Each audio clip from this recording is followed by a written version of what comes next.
Well, welcome back everyone to the challenge of German nationalism. Last time we looked at how Germany was in a chaotic state. 314 different states existed in Germany, and it's unclear as to what's going to happen to that region. But today we're going to look at the impact of the French Revolution and Napoleon on Germany, because this is really the changing point, it's the inflection point where German nationalism begins to grow, and it's really because of the French, quite ironically, perhaps quite surprisingly, that this nationalism grows in the first place. So, the first thing we have to consider is the revolution itself, the French Revolution. Now, this revolution is really progressing as you would expect. Like most revolutions at the time, there are big changes, the king is being challenged, the elite, the former elite, are being challenged. But usually it doesn't go too far. Usually the king himself manages to survive in some way. But this all changes when he tries to escape. Louis tries to escape, link up with his allies, and potentially return to power in a stronger role, back to how he was before the revolution. But he is recognised and he's captured. And this creates a huge change in the attitudes of the revolutionaries. They decide that Louis himself is the problem, and Louis has to be removed as king.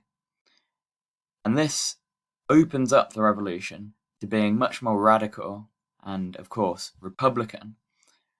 And a new concept is introduced, and this concept is the disloyalty of the king to the nation.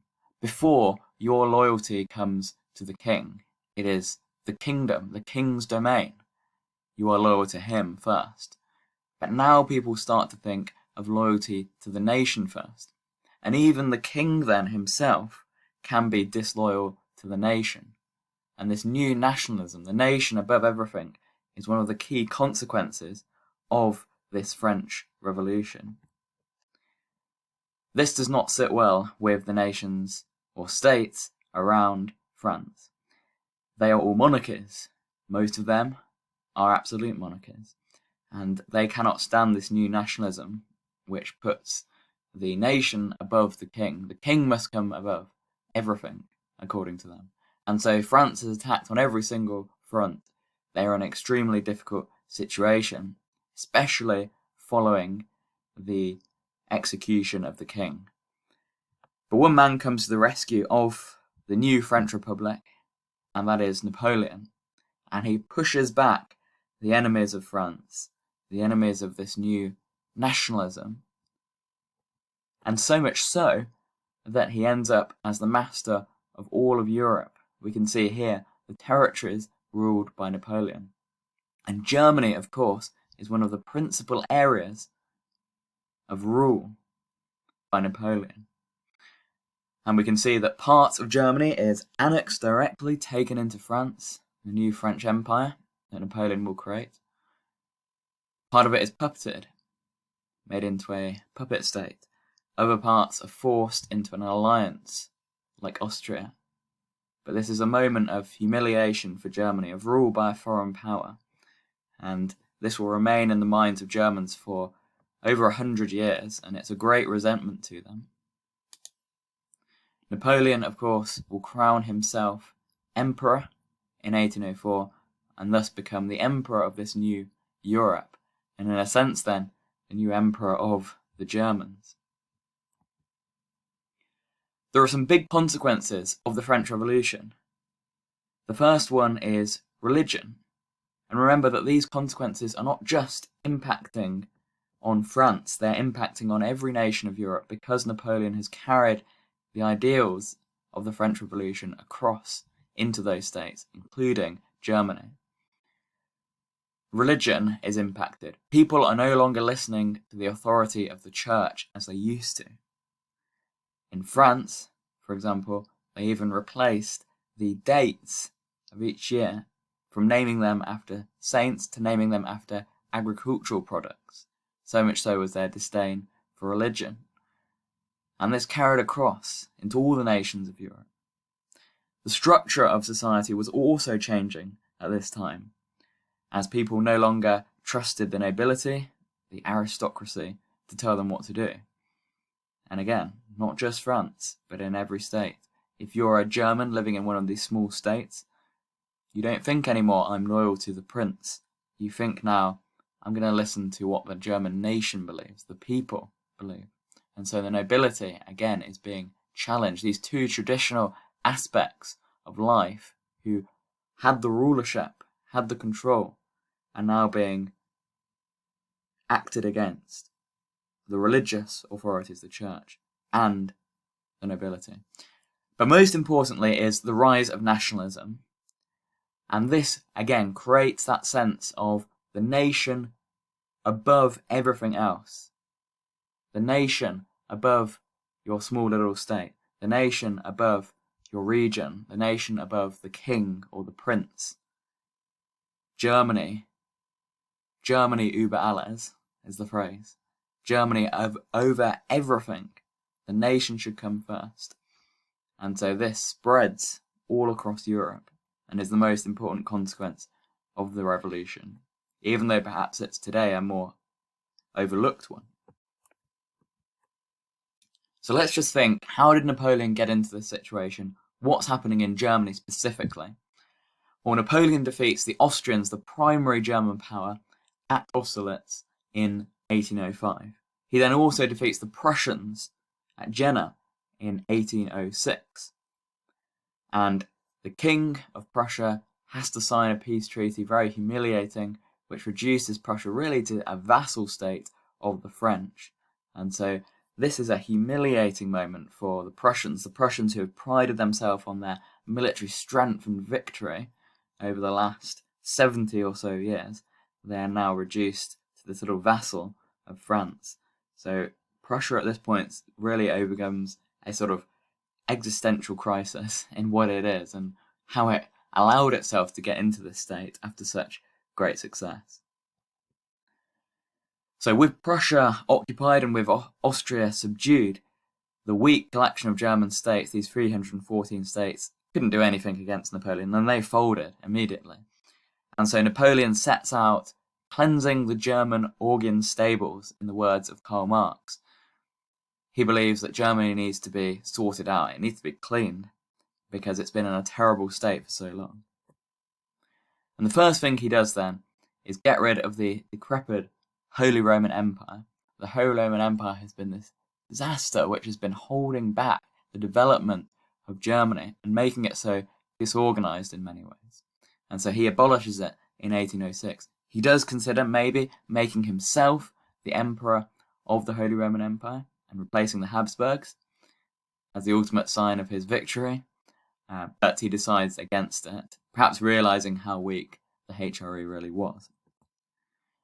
In its place, he creates the Confederation of the Rhine to introduce a sort of rival power to Austria and Prussia, and he reduces the states rather helpfully in Germany from 314 to just 39 states. And so he really is cleaning up Germany, which is actually going to be a good thing long term for German nationalism, even though it might not seem it at the moment. And so all these hundreds of states are now really absorbed into larger German states. They're sorted out, or they're put into these new French puppet states, like the Confederation of the Rhine. Again, adding to Prussia's humiliation, they are reduced in size significantly, both to the west and to the east. And so for a while, Prussia is having this identity crisis as to what it is and what it's going to do in the future.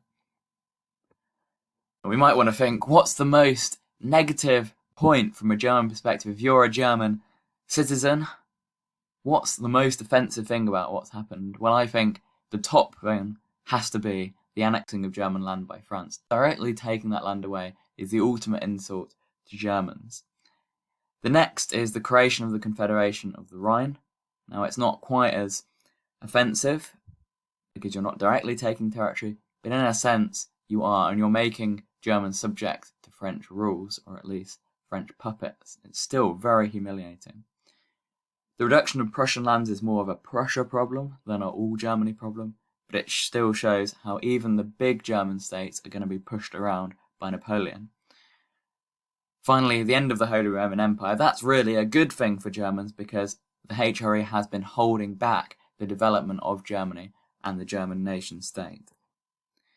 And so let's just look back then on all that Napoleon has done, all that he has achieved and conquered, and we can see the German part of what he's conquered partly annexed, partly turned into puppets, and partly turned into allies, or forced allies at least.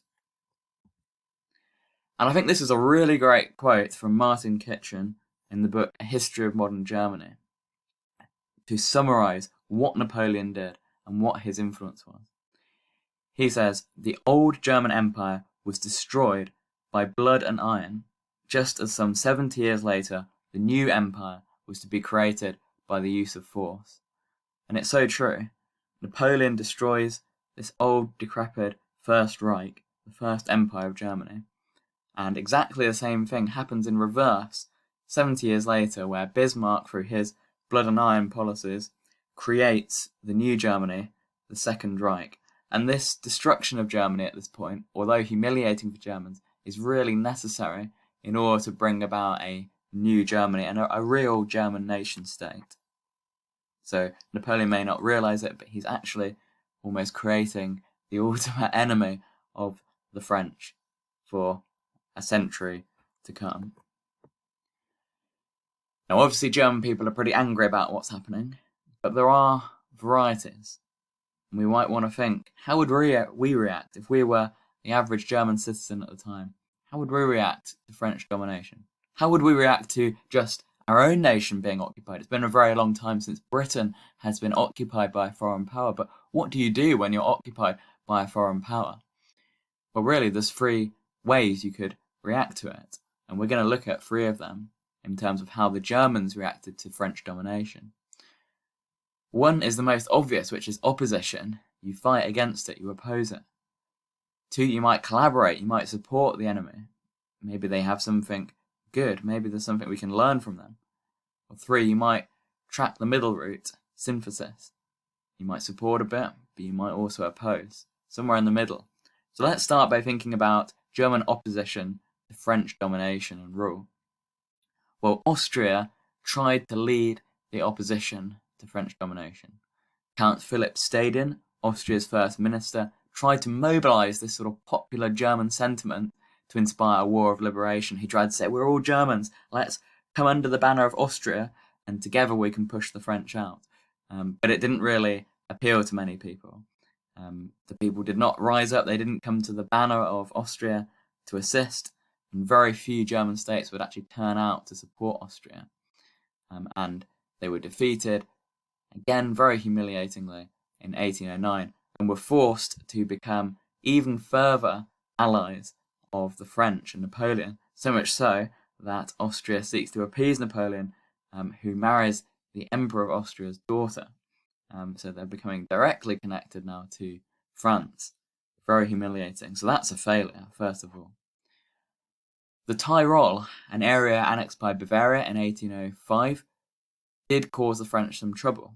So there is some German resistance happening. Andreas Hofer led a guerrilla campaign in the mountains, defeating the French and Bavarian forces in a series of engagements. And this is almost going back, isn't it, to the original Germans, the Germans who fought the Romans in the forests successfully. But this was a regional revolt. This wasn't a German uprising. They weren't saying they were doing it in the name of German nationalism. And ultimately, that would also fail. Hofer was eventually captured and executed. This opposition of the Germans isn't just happening in practice, but it's happening as well in the mind. French rule very much alienated Germans, and resentment would build up in the minds of them. And that resentment is coming because of the taxation that they're having to pay. Germany's economy is being subordinated to France's. There's the continental blockade, which is causing a lot of trouble for German traders, German business people. So Napoleon cuts off all of Europe from trade outside, especially trade to the United Kingdom. The UK obviously is trading with North America, massive amounts of trade, massive trades to India and further east. And this is bad for the Germans, for the average German people and business people. There's also forced conscription of Germans to fight in Napoleon's war. How humiliating and difficult is that? It's already hard, isn't it, to fight for your own nation in a war, let alone to fight for someone else in a war, to sacrifice everything for someone else and their rule over you. There's hope, though, for the Germans in Spain and Portugal, and many Germans who oppose French rule are looking towards the Spanish and the Portuguese, who in 1808 rose up in revolt against French rule. And their efforts to win independence from Napoleon were an inspiration then for many Germans. Let's think about synthesis. This is the middle path. We're not supporting the French rule. We're not opposing the French rule. We're going in the middle. Synthesis. Some Germans, while opposing the French, actually admired them and their sense of nationhood, and they believed that it was necessary to develop a similar sense of nationhood amongst the German people. And so from the late 18th century, a number of German intellectuals started to stress the importance of the common language and cultural traditions that the German people had, and tried to support this idea of a national unity. To be like the French almost. The French were this very strong nation. They had a sense of who they were. The Germans didn't.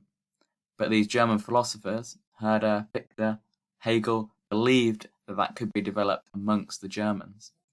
And they came to believe that the German people were a unique folk, a unique people, who should belong to the same state, the same polity, and not be divided amongst all these different states. And folk has this very special meaning in Germany. Folk means straightforwardly people or folk, but the concept goes beyond that in the German, and it has this almost mystical element to it, this spiritual element to it, which emphasizes that Germans have this spiritual unity between them, and perhaps even a superior sense of themselves and a superior quality to other groups. And so it's saying the German people are more than just a national group. They are an ethnic group united on this spiritual, this racial level. And we know, of course, that the Nazis will go on to support this in the future and believe in this very strongly. They talk about the Volk a great deal, and this whole blood and soil nationalism. So this is sort of the early warning signs, perhaps, of what will come to be in the future. So don't forget that term, because it will come back up. Hegel is a major philosopher of the time, and although he wasn't a German nationalist himself, he put forward ideas which would inspire German nationalism, with romantic nationalism being very much at the core of his beliefs. And he said that there was a sort of spirit of the age, a zeitgeist, which inhabited a particular people at a particular time, and sometimes even a particular person. So in many ways he thought that Napoleon represented this world spirit, the spirit of the time. But he also thought certain peoples could develop it and embody the spirit of that age when their cultural, their political moment had come. So he talks in the philosophy of history, for example, about these different civilizations like the Greeks and the Romans, and that they represented a particular spirit of the age at their time. And he said the Germans as well had a specific role in history since the Protestant Reformation. And since that point, the zeitgeist had sort of settled on the German-speaking people. They were going to carry the destiny of the future development of the world. So a big responsibility on the German shoulders. Herder also has very strong beliefs in relation to German nationalism. He believed that nationality came first before any other sectional interests, before anything like your region or your class. And so he rejected socialism, which would only appeal to your social class. And in his words, there is only one class in the state, the Volk, and the king belongs to this class as well as the peasant. Very much like the French Revolution, isn't it, where their loyalty was ultimately to the nation, not to the king, and even the king could betray the nation. we see Victor and his populist nationalism being articulated here in a speech. He says, "The first organised and truly national boundaries of states are beyond doubt their internal boundaries. Those who speak the same language are joined to each other by a multitude of invisible bonds by nature herself, long before any human art begins." Again, this is like this mystical type connection between the German folk. They understand each other and have the power of continuing to make themselves understood more and more clearly. They belong together and are by nature one and an inseparable whole. Perhaps more accessible to most Germans, the average German, was the writings of Ernst Ant, who was a poet and a pamphleteer. Most people are not reading Hegel. Most people can't understand Hegel. They don't really understand Hegel today, so certainly not back then. And then is much more accessible. He's speaking a language that people will understand and want to read. And he urged for the creation of a German fatherland. And he has this song which is called "What is the German Fatherland?" Where does it begin? Where does it end? And he answers that question. He says, Germany should be as far as the German tongue is spoken. So he believes in this, what's called Grossdeutsch nationalism, the greater Germany. The idea that Germany should be this huge entity, this huge state, which covers every single part of where Germans live and the language they speak. Again, this is much more in the direction of World War I era Germany and World War II era Germany, that conception of the greater Germany, Grossdeutschland. And he was very xenophobic, extremely anti-French, in fact, so perhaps a bit different from a few of the other philosophers who maybe admired them and writers. And he is very anti-Semitic as well. And this will come on to that whole debate about whether nationalism is more left-wing or more right-wing. Most of the nationalists at this time are left-wing, but Ant here seems to be coming at it actually from quite a right-wing perspective almost. There are, though, Germans who actually fully support the French domination and are collaborating. They view the French as a useful model, the French state as a useful model. It's a politically self-confident nation that had come to dominate Europe. And many liberals, German liberals, approve of the French reforms. Remember, Napoleon has carried over the liberal beliefs into Germany. And in many German states, they're carrying out these liberal reforms. For instance, the Napoleonic Code is introduced, ensuring equality before the law and an end to the aristocratic and church privileges. This is great if you're a liberal German. Church lands were secularized, put in control of the state. Feudal restrictions came to an end, more freedom, end of serfdom, liberty for peasants. This is all things that liberal Germans perhaps are looking for.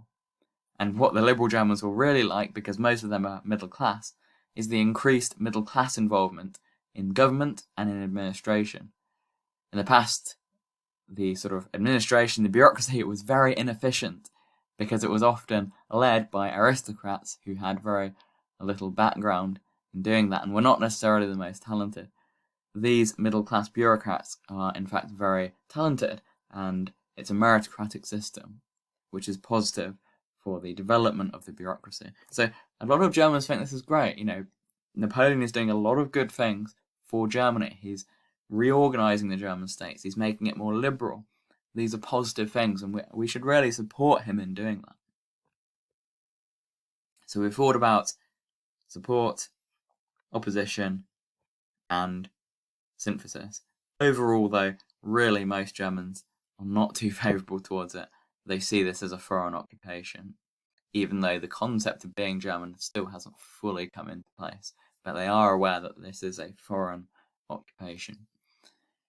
I just want to end by thinking about Prussia, because Prussia is the most important state for us to consider. It is the state that goes on to unite Germany, so we need to know about it. During this period, the Prussians go through an identity crisis. They realise that they're not the great power that they actually were, and they discover to their horror that they're actually behind the French, they're behind Western Europe, and they realise now is the time for us to focus internally and to try and catch up with these other states. We need to introduce reforms. We need to be like the French, really, if we're going to beat them. And so King Frederick Wilhelm III in 1807 says, "We must do from above what the French have done from below." So we're not going to get rid of the monarchy, obviously, he is the monarch. We're not going to get rid of the nobility. But what we are going to do is to do what the French have done in terms of reorganising their nation. And so they carry out some excellent reforms which make Prussia much more successful, and it will come out of this period of domination actually as a much more successful nation, one which will be able to go on to unify Germany and become the #1 power in Germany. Some of the things they do is to reorganise the military, to train the military in a much more efficient way. Other things is to develop a better, more educated bureaucracy. And another aspect is to actually reorganise the whole education system. And Humboldt is one of the most important Prussian thinkers of the time. And he introduces, for the first time really, universal education. Now universal education is taken for granted. But back then, this was a relatively new idea. And he introduces it really in Prussia for the first time. And it creates a very educated population in Prussia. And Prussia starts to become this sort of educated and militaristic society, a combination of Athens and Sparta, as it was said. And they come out then of French domination as a much stronger nation. Next time, we will think about the consequences and aftermath of Napoleonic rule. How is Napoleon overthrown from Germany, and what is the new state of Germany coming out of French domination? Thank you for listening.